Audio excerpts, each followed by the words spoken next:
Sasa nisema hivi, ukweli wa mambo ni kwamba Wakenya hii mambo ya Nyota Fund hawajui kabisa.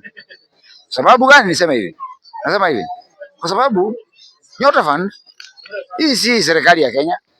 Hii ni World Bank ambao. Mbona unasema World Bank? Nitakuelezea vizuri bro. Nakwambia hivi, hizi pesa hazijatolewa na serikali ya Kenya. Kwa hivyo Ruto asiende ati kwenda kuanzisha hiyo mambo ya kupeana hiyo pesa akisema ni pesa ya serikali. Hiyo sio pesa ya serikali. This ni money from World Bank. And that's the truth. So nikuambie kwamba mambo ya pesa hiyo ya Nyota Fund, na by the way hata uangalie vizuri. Ukienda kulipa pesa, moja wanapiga kelele hapo. Nikwambie kitu moja. Ukienda kulipa pesa unaambiwa ni watu gani wanachukua hizo pesa. Ni vijana kuanzia miaka ngapi? Ndio? From around 23 kwenda juu. Na huyo mtu si kama ni mtu kawaida tu. Ni mtu awe na biashara. Unasikia bro? Ni mtu awe na biashara ndio afanye nini? Apply kitu. Alafu atume pesa yake na upewe bure. Kuapply lazima utume elfu ngapi? 3,000. Wewe umeshatuma ukapata ni 3,000. Mimi ni mzee buda. Niko na miaka 54. Mimi siwezi apply hiyo kitu. Unasikia bro? Sasa nakwambia kitu moja. Mimi nilifuatilia juu vijana yangu nitaka wafanye nini? Sasa niko na vijana ndio. Sio? Lakini kama kijana hajaanzisha biashara yote, hana ile foundation ya kuchukua nini? Hiyo pesa. Kwa hivyo hiyo ni uongo tu. Wacha kwa hivyo. Mimi sasa kuuliza maswali na huyu mtu. Wacha nimalize story. Wacha nikuambie kitu moja. Sasa story mingi, nataka nikimaliza atakuuliza nitamjibu tu. Wacha kwanza atauliza baadaye. Wacha nimalize tu. Simaliza Asofan, sio? Serikali ambayo tunataka saa hizi. Si ndio? Tunataka serikali ambayo haina uongo. Serikali ambayo inasema ukweli.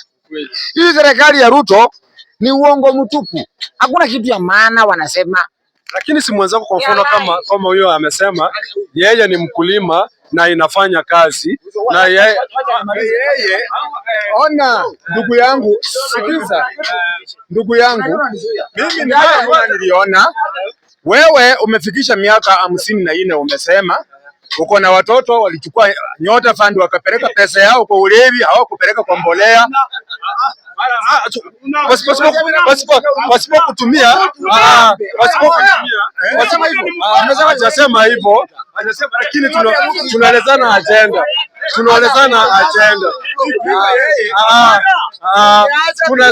tunasema tunaaje vitu ambavyo ni vya ukweli. Yeye atasema tu ule, yeye ametoa point ambayo kwake inasema haifanyi kazi. So mambo na ulevi sisi hatujakuja hapa. Yeye watoto wake walichukua, lakini hakuna kitu ilifanya kazi. Wewe ujue watoto wake. Si ng'ombe. Tunajadiliana hasa mambo ya IBC. Nikwambie kitu moja.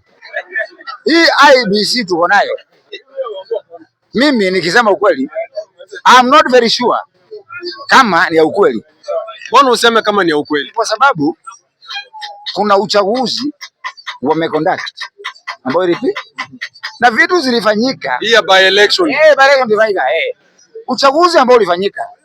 Ukiangalia vizuri utaona ni kama ni sawa na kama sio sawa, kwa sababu kuna vitu zilifanyika ambazo hatuoni kama ilikuwa ni sasa. Mzee bro, kama kuchoma magari na wapinzani wa serikali. Sasa tunaanza kuona ni kama hiyo mambo inafanyika hivyo, ni kumaanisha mbona vitu za wale watu ambao wako serikalini hazikuguzwa? Mbona za watu wa opposition ndio zinaharibiwa? Unasikia bro? Sasa tunaanza kuwa na wasiwasi. Unaona hapa hakuna nini? Ukweli wa mambo. Free and fair election. Alright. Ngoja nimalize bro. Kwa kitu moja. Sema yuko hapa tunajadiliana. Atasema tu. Tunasema kitu moja. Ni kwamba sisi kama Wakenya tuna akili na tunaelewa na tunaangalia vitu vizuri. So nasema hivi. Sisi ni watu wa one term. Sikiza, wanja. Si ndio mimi. Na sikiza bro. Sikiza bro. Sisi kama mimi, sikiza bro. Kama mimi, sikiza mimi na wenzangu tuko one term. Sikiza. Na wale watu, sikiza, wale watu wako two term. Hiyo ni shauri yao. Sisi tuko one term.